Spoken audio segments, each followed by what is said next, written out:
In the 5th year of marriage, I caught Tom making out with his secretary on the desk. He casually loosened his tie and said, "You're pregnant. I should find some fun for myself." I touched my flat stomach and gracefully accepted it. Later, Tom walked in on me and his brother Tim hugging and kissing like there was no tomorrow. He stared at my still flat stomach, eyes red, and demanded, "Didn't you say you were pregnant?" I wiped the lipstick off Tim's collar and replied slowly with a smile, "I lied before, but now, I actually am." When I saw Tom kissing his secretary Linda, I thought it would tear me apart. But really, I was calm. Even I was surprised. I even had time to recall Tom's strange behavior, his increasingly cold tone, random big expenses, and all those nights away. Turns out, all the signs were there. I stood silently at the door until Tom, breathing heavily, let go of Linda and faced me. The panic in his eyes flashed briefly before turning into disdain and indifference. "Why didn't you call me?" Tom adjusted his tie and walked towards me, the sweet perfume stinging my nose. Noticing me looking at Linda, he chuckled carelessly, "You're pregnant. I should have some fun." His secretary turned pale immediately. I looked away and touched my flat belly. Though this explanation was terrible, as a proper trophy wife, turning a blind eye was a skill I had to master. "Well, I won't disturb you." I placed the papers he left behind on his desk and smiled gently. "By the way, coming home for dinner tonight?" Tom's expression grew complicated. He undid the top button of his shirt, revealing a red mark on his collarbone. We hadn't been in bed together for ages. That hickey wasn't from me, it was likely from Linda. I looked away and asked nicely, "If you're coming home, I'll have the housekeeper make your favorite ribs." I can't stand ribs, not even the smell, but Tom loves them. So, every time he came home, I'd ask the housekeeper to make his favorite dishes, ignoring my preferences. Tom stared coldly at me, searching my face for clues. Eventually, he frowned and snapped, "Get out." I complied without a fuss. On my way out, I even kindly closed the office door for them. Tom's face darkened instantly. I took my sweet time going downstairs, and had the driver take me home. I hadn't told Tom, but while he was busy with his secretary, a strange memory had popped into my mind. It seemed like a stormy day. In an empty classroom, I was pressed against a desk, and a young man kissed me fiercely. His breath was hot, his chest burning. Amid the lightning and thunder outside, I swore I heard a wild heartbeat. The light was too dim. I couldn't see his face, but I knew this person wasn't Tom. In the middle of the night, I was startled awake by a phone call. My best friend Tina was drunk and slurred as she asked me to pick her up. Fighting my sleepy annoyance, I sped to the bar. Tina was easy to find.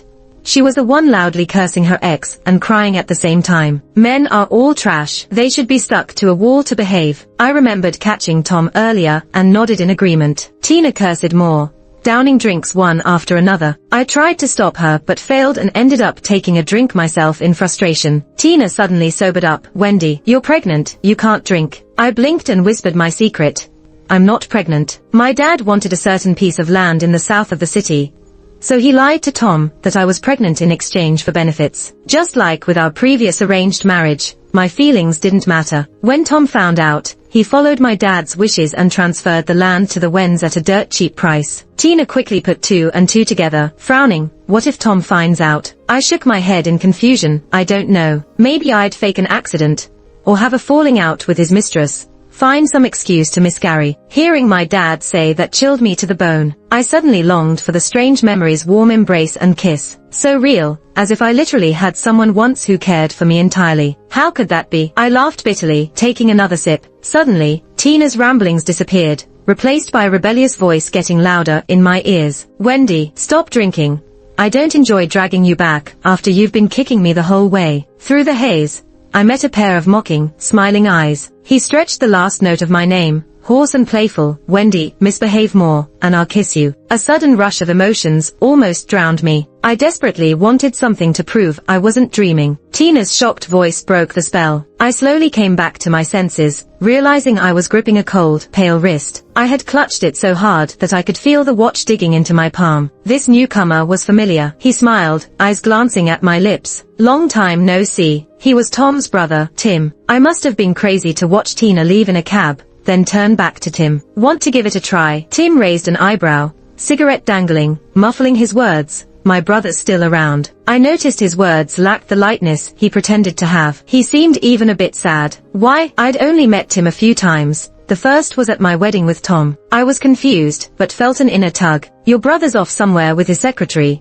Don't worry about him. Tim nearly broke his cigarette in half. The flickering flame danced on his fingers. He lowered his head slightly, his face shadowed and sharpened. This moment was all too familiar. I've probably faced off silently with the boy in my dream too. It probably didn't end well. Otherwise, I wouldn't feel like my heart is in agony at just the thought of it. I curled my fingers, stepped closer, and repeated, "So, want to try it with me?" Tim looked deeply at me. He put out his cigarette and kissed me fiercely. In our most intimate moments, random fragments flashed before my eyes. A private tutoring session after class, ribs taken from my lunchbox, stars watched together on a mountaintop. Yet, his face remained a blur. I blankly asked Tim, "I feel like I've forgotten someone really important." Tim was silent for a long time.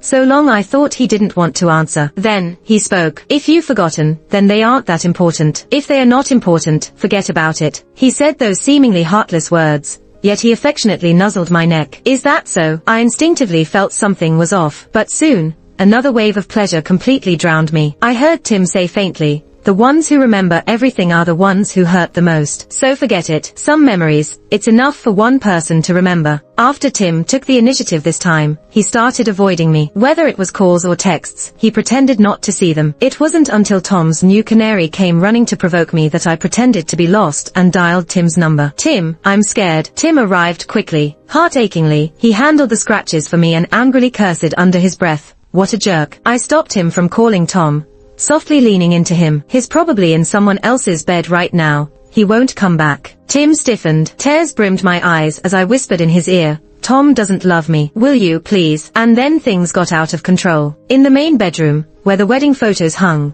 Tim ripped off his restraint, acting like a wild beast, repeatedly asking me, "Is he this patient with you? Does he kiss you like this? Does he make you cry like this?" Before I could answer, big tears fell on me, burning my skin. "What gives him the right to treat you like this?" He choked out between sobs, seemingly truly pained for my sake. I couldn't tell if he was tormenting me or himself. Tom would sometimes call, drunk, asking, "Why don't you get jealous?" He hadn't been home in ages, bringing different female companions to every party, some obedient, some stunning. They all shared a common title, Tom's lover. Then again, Tom hadn't been home, and I'd been tangled up with Tim for just as long. I thought about it, still showing a gentle smile, even though he couldn't see it. "I do, but I love you too much." My mom used to say, if you can't explain a relationship problem, just blame it on loving the person too much. But this trick didn't work on Tom. "Wendy, you don't even have a heart," Tom said, hanging up, just as I caught a faint giggle from another woman. I knew he was mad,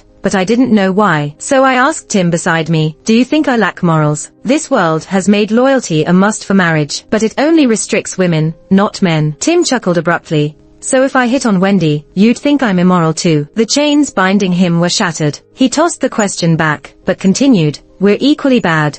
So let's not disdain each other." An unexpected answer that slowly made me smile. I've always had weak emotional perception, acting indifferent even when people got hurt. My peers shunned me, calling me a little monster in secret. Mom taught me how to show the right emotions to be liked. And now, the real me was liked by someone. Upon finding out I was pregnant, I ironically thought at least I wouldn't have to put on a show for Tom. But then I worried if I should keep the child. The timeline was off by 3 or 4 months. I'd never cover it up. Before I could decide, my dad suddenly fell into a coma. When he woke up, his sharpness and ruthlessness had turned into dementia. The doctor regretfully announced it was irreversible brain atrophy. Watching people with different agendas fill the room, I thought my chance for escape had finally come. Lately, memories of the accident 5 years ago kept surfacing. It was different from what Tom and Dad had said. I was out alone when a tired truck driver hit me. By my side suddenly appeared a man. He rested his right hand on the steering wheel, with a deep crescent scar on his wrist. His tone was light-hearted. "Today, I'm taking you to see the tulip fields. They are beautiful." Surprisingly, my typically indifferent emotions had a hint of sweetness. On the speeding highway, the truck driver, like fate, crashed into us. I vaguely caught a glimpse in the mirror. Those eyes were clear yet ruthless. Covered in sweat, I lay back on the sofa, still not having fully returned to my senses. Tim sat next to me, unable to hide his concern. "You didn't answer the phone. I feared something happened to you." My eyes fell on the watch on his right wrist, suddenly feeling uneasy. I grabbed his collar and kissed him fiercely, but Tim stiffly pushed me away. "He's coming back tonight. The Wen's power is about to be reshuffled, and naturally, Tom wants a share. As the most likely successor, Tom wouldn't pass me up. But after that stifling dream, I didn't want to think too hard. Like, I wanted to kiss Tim, and I'd do it at any cost. You kissing me or not? I lazily looked at him. If not, I'll find someone else. So when Tom walked in, he found me and Tim tightly entwined, caught up in an intense kiss. He lost it right away. It was the first time I saw Tom's face twist in anger. Breathing heavily, with fist veins bulging, he said, "Wendy, you better have an explanation." I feigned surprise, covering my mouth with a smile. "What explanation do you want?" "That it was an accident between us. Tom, we're all adults. Do we need to say some things out loud?" Though Tim was silent, his tense muscles made him ready like a beast. If Tom dared to make a move, Tim would rush in first. I affectionately ruffled Tim's hair and boldly faced Tom. "Or do you need me to be more straightforward? What Tim and I are doing is the same thing you and your lovers do." Tom's eyes shifted stiffly. They landed on my still flat stomach, his eyes turning red instantly. "Didn't you say you were pregnant?" I nearly didn't follow his train of thought. Seeing his accusatory and disappointed expression, I laughed out of anger. "I'm pregnant, and he shamelessly thinks that makes it okay to cheat. He even has a bunch of women on the side, letting them walk all over me. But why does it feel like if I did the same, I'd be committing the worst crime ever?" I grabbed his hand and placed it on my still unrounded belly. "Are you excited about this baby?" Tom sneered. Who wouldn't be thrilled about their own kid? "You think everyone's as cold-hearted as you." His defiance was almost laughable. Word for word, I threw his own lines back at him. "You're pregnant. I should find some joy for myself. You should exercise more. You're getting out of shape. Why are you eating so bland?" "Don't worry about making my dinner. I'll eat at the office." Tom avoided my gaze. I smiled softly, "But I'm not excited. I think having you as a father is an utter failure." That was a critical hit to him. Enraged, he reached out to grab me, but Tim yanked him back. My young lover was strong and muscled, pinning him down effortlessly. "Who gave you permission to touch her?" Tim's voice was full of menace. I wrapped my arms around Tim's waist, meeting Tom's bloodshot eyes. He looked so defeated, nothing like the sharp negotiator he was at work. Back then, I was like merchandise, pushed by my dad to Tom's doorstep, hoping to strike a good deal. And Tom, with a scrutinizing gaze, said, "Wendy, I remember you." His words were cryptic, making my father ecstatic. They sat there, haggling over my marriage. Guess they never thought a cornered rabbit would bite back. I wiped my lipstick off on Tim's shirt collar. "Oops, fooled you before. Said I was pregnant just to mess with you." Facing Tom's rage-filled eyes, I chuckled slowly, "But now I am pregnant, just not with your kid." Tom was furious beyond words. So Tim and I had to use unconventional means to shut him up. A swift karate chop knocked Tom out cold on the couch. With the biggest disturbance gone, the air fell into a quiet calm. "Is it ours?" Tim's breath drew closer, a mix of shock and disbelief in his voice. He crouched, nuzzling against my belly like a big golden retriever. "That's wonderful." Tim's voice was as soft as a feather, yet it made my heart ache. I squatted down until we were eye level. Up close, his almond-shaped eyes looked just like those in my dreams, though they now held a shadow of sorrow, as if many burdens were crushing him. I looked at him, letting an unexplainable, sour emotion swell within me. "I'm getting a divorce from Tom." I paused, watching his expression. I remembered something.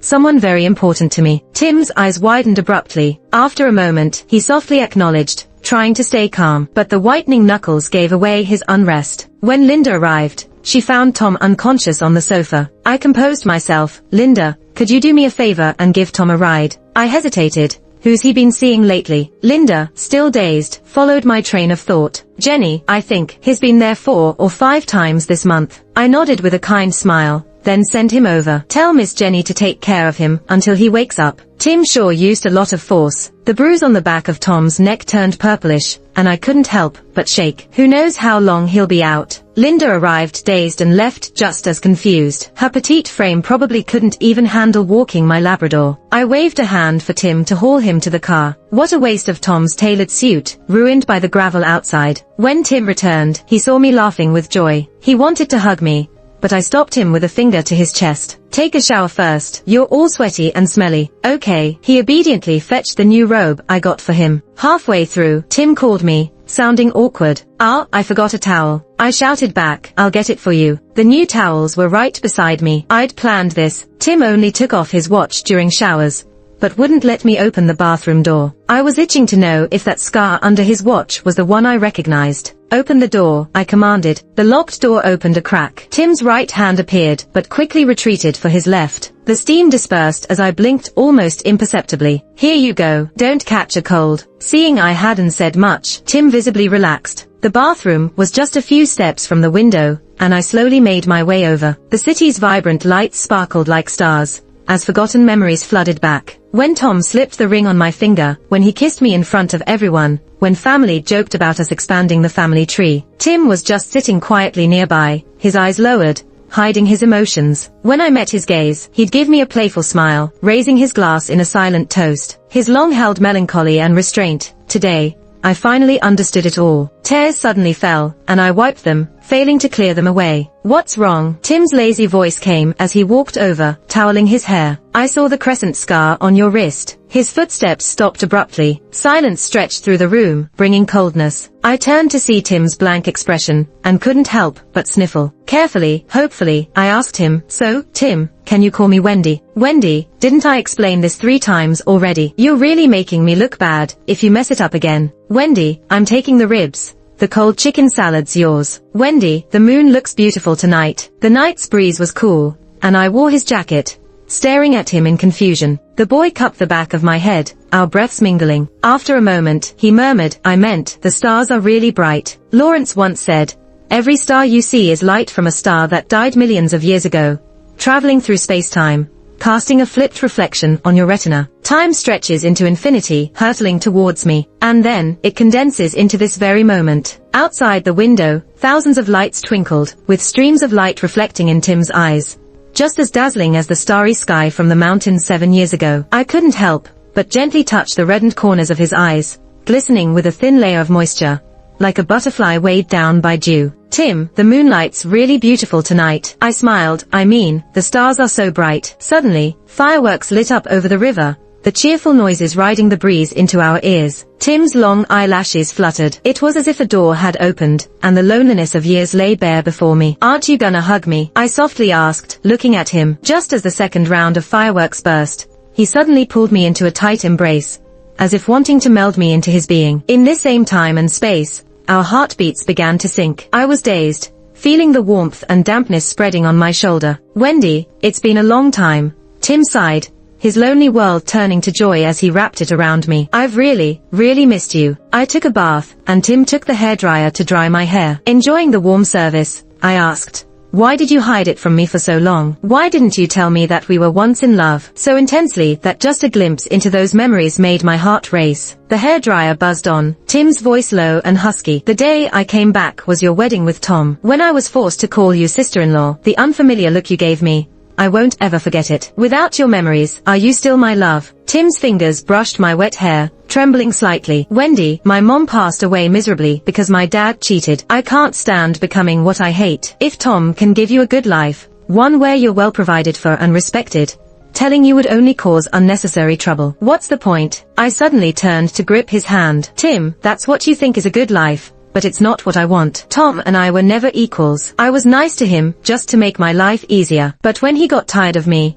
didn't he just follow in his father's footsteps?" Tim's eyes turned a little red. "When you said he was cheating, even letting others bully you, I realized how wrong I was. I treasure you, yet he treated you so badly. That night you cried, his resentment and pain were almost palpable. Why could he not cherish you, and why couldn't I?" Temptations whispered in his ear. A single spark could be impulsive, but a second, a third time. "Admit it, you love her, and she loves you. Even without memories, we can't help but run toward each other." I kissed the corner of his mouth and whispered, "Tim, we'll always be together. No one can separate us." Although Tim later said he'd been the other one for so long that a bit more wouldn't hurt, I still drafted a divorce agreement with a lawyer and sent it to Tom. Tina invited me out to eat, looking at me like I was a lost soul finally finding its way. "I thought you'd be a hideaway Ninja Turtle for life." She exaggeratedly sighed. "Thank goodness you're getting divorced, or I'd have worried myself to death." I smiled, downing the lemon water in my hand. Before I remembered Tim, I thought drifting through life without love wasn't a big deal. But now, I don't want to let down the person waiting for me to turn around. "Congrats on getting your freedom back. How about a singles party?" Tina, used to her solo celebrations, didn't mind my lack of response. "Why drink lemon water? Have a little alcohol." She eagerly tried to grab my drink. No, I can't. I'm pregnant," I quickly covered my glass. Really, I am. Tina looked confused. Huh, whose is it? She raised a hand to stop me, thinking, you're divorcing Tom, so the kid can't be his. Before I could answer, another voice chimed in. It's mine. Tim showed up from who knows where, casually answering. He cut the fresh steak into small pieces while it still steamed with warmth. Tina looked between us, her brain working overtime. This meal left me in high spirits. After all, Tim was right by my side, pouring juice and cutting fruit. A model of attentiveness. Tina was the complete opposite. Like her soul had been extracted, finally managing only. City folks really know how to play. After she left, I pinched his cheek playfully. Why scare her? I hadn't even figured out how to tell her. Tim protested. She said she'd throw a single party for you, with male models too. I chuckled. Tina just said she'd bring friends. Tim huffed, mumbling, might as well be the same. My new boyfriend was as possessive and jealousy-prone as ever. I had to smooth things over. All right, I won't go. Satisfied, Tim finally straightened up, asking, so when will you make it official with me? Making it official depended on whether my ex would let go. Unfortunately, Tom hadn't signed the divorce papers yet. I had no choice but to visit him. This time, Tom was office-bound without a Linda or Jenny in sight, looking every bit the refined gentleman with his glasses disguising past wrongs. Wendy, you want a divorce? He asked, eyes cold and fierce. Feigning surprise, I touched my belly. Do you want to be an unwilling father? You think you can do better than me? He sneered. Time will tell everything, Tom, I replied calmly. After all this time,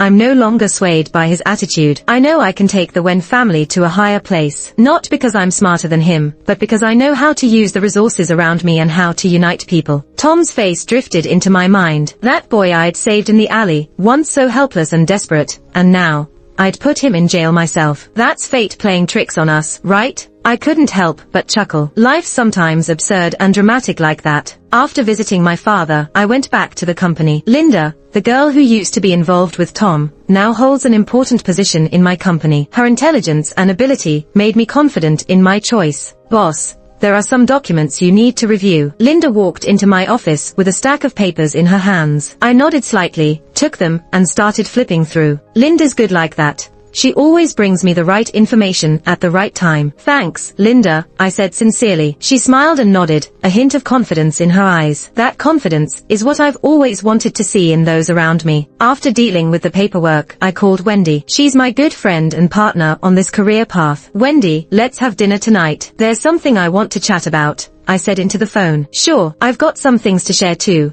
she replied with a cheerful voice on the other end. Hanging up, I felt a lightness I've never felt before. All the shadows cleared with Tom's downfall, and now I can finally pursue my dreams. I slowly peeled an apple. About my dumb cousin, don't worry. When he heard about your trouble, he pocketed a large sum and ran. He didn't even dare stand up to me. My dear father, he'd rather leave the company to my cousin than let me take over. We've got the same Smith blood, so why not me? I laughed. Do you regret telling me the safes combination now? That's why I could tear up that wasn't official yet. Returned the shares you snatched through underhanded ways back to those uncles who worked their entire lives for it. Father struggled angrily despite the tubes around him. I'll kill you, he said weakly, but is too old, too frail, like a kitten scratching. His resentment and hatred mirrored mine when he handed me over to the Tom family. Father, we share the same blood, I whispered in his ear, mean, ruthless, unscrupulous. Did you think of this when you offered me as a pawn in your negotiations? I straightened his forestand and tucked him in. But I've got a bit of a conscience. I never hurt anyone. Some years ago, there was an accident on our construction site. A few people died. Father used some tactics to cover it up, settling with a few grand. This led to that truck driver's revenge later. He hit me, thinking that would make my father feel the loss of his child. But sadly, I survived, and father was pleased about my amnesia. I would no longer defy him for Tim. He forced me to marry into the Tom family by threatening my mother, and I had no choice but to comply. I'll make this scandal public and compensate those affected so they can find comfort. Looking into his cloudy eyes, I suddenly found this man less terrifying than I'd imagined. Of course, it will all be in your name. I smiled. Father's anger grew. He always cherished his reputation, and now I've laid bare his disgrace for everyone to ridicule. As he roared and lunged, I quickly pressed the call button. Medical staff rushed in, with the lead doctor sedating him immediately. Ms. Wendy, your father's mental state is unstable. It's best if you visit under our supervision, the doctor sighed. Father still glared at me angrily, muttering something I couldn't quite catch. But it didn't matter. Soon, under the medicine's effect, he drifted off. I wiped non-existent tears with a tissue, looking heartbroken. "No, I won't visit again," I said. He probably didn't want me there anyway, or he wouldn't get so mad. Under the sympathetic gaze of the doctor, I turned and left. I was afraid if I didn't leave, I'd soon be unable to suppress the smile on my face. After the Tom family was officially investigated, our family was subpoenaed too. But that's okay. Sometimes you need to cut away the rotten flesh to reassemble a healthy, strong framework. That's what Tim and I agreed on. While I steadily got the company back on track, Tim successfully took over the family business. His path was a bit bumpier. Tim was originally an only child, but when his father's affair was exposed, Tim's mother found out her son had a half-brother. She was heartbroken, depressed, and passed away within a few years. 6 months later, Tom's mother came in and became Tim's stepmom. With a stepmom came a stepdad, and life got harder for Tim. After the car accident, Tim's father sent him abroad to recuperate, worried he'd get in the way of me marrying his eldest son. No wonder Tom's such a jerk, like father like son. I lovingly stroked the one innocent cabbage that didn't grow askew. On the day Tim and I visited his mother, it was a sunny, breezy day. She was still as she had been years ago, asleep, no matter how we called. Mom had been the rope tethering me, but later, that string we called motherly love, the control of it was forcibly shifted from her to my father. The doctor said she subconsciously resisted waking up. She was still stuck in the past's mud, scared that the real world was still just as terrible. I wanted to tell her, "I'm doing really well now. Can you, like when I was a kid, touch my hair again?" I held her hand and gently pressed my forehead against it. Sometimes, I had these mixed feelings. I wanted her to wake up, love me, and then got scared she'd find I wasn't who she imagined I'd be. She wanted me to be gentle, to be well-behaved, to return kindness for resentment, but I never seemed to get it right. Tim squatted beside me and whispered, "But your mom would probably want you to be brave, be fearless, and fight for yourself." I lifted my eyes, still a bit dazed. Tim rubbed my head and slowly smiled. "You were never who anyone imagined. You're just you. The people who love you will only be proud of you, never disappointed by your shortcomings. There are people who hope the flower blossoms more beautifully on the branch, the bird soars higher in the sky, and the fish swims freely in the ocean." While my belly wasn't showing yet, Tim and I had our wedding at the tulip garden we never got to see back then. An endless sea of flowers, a white bridal gown brushing against the lovely buds. Tim waited for me at the end and asked with a smile, "Wanna elope with me?" My younger self carried 10 years of regret, because my mom didn't say yes to that. That was the first time I tasted heartache. Now, I placed my hand in his outstretched one and smiled slightly. Okay. 8 months later, our child was born, a cute and beautiful daughter. I named her Fiona, hoping she'd live carefree, safe, and joyful. Both Tim and I grew from murky soil. We hope our daughter can touch the morning's first light on the flower of pure love we've blossomed. Tina was still as straightforward as ever. Once she heard I had the baby, she brought a load of gifts, wanting to be a godmother. She awkwardly held the baby, saying, "Wendy, it feels like I'm holding a ball of cotton. Help, it feels like she's slipping." I had no choice but to have Linda, who was delivering some important papers, help out. She was quick to get the hang of it, calmly patting the baby's back while updating me on the company's status. In just a year, she climbed to director with her own skill. So, as she placed my daughter back in the crib, I softly asked her, "The branch office in City C is being set up. Would you like to take charge?" Linda stiffened, then looked at me with happy surprise. "I'd love to." I was happy to see her growth. A rose shouldn't be limited to a garden, but should sway beautifully in the wild. After Tina and Linda left, Tim brought lunch. He played a bit with our daughter and shared some good news. The doctor said my mom was showing signs of waking up lately. I hope she could one day look at me again,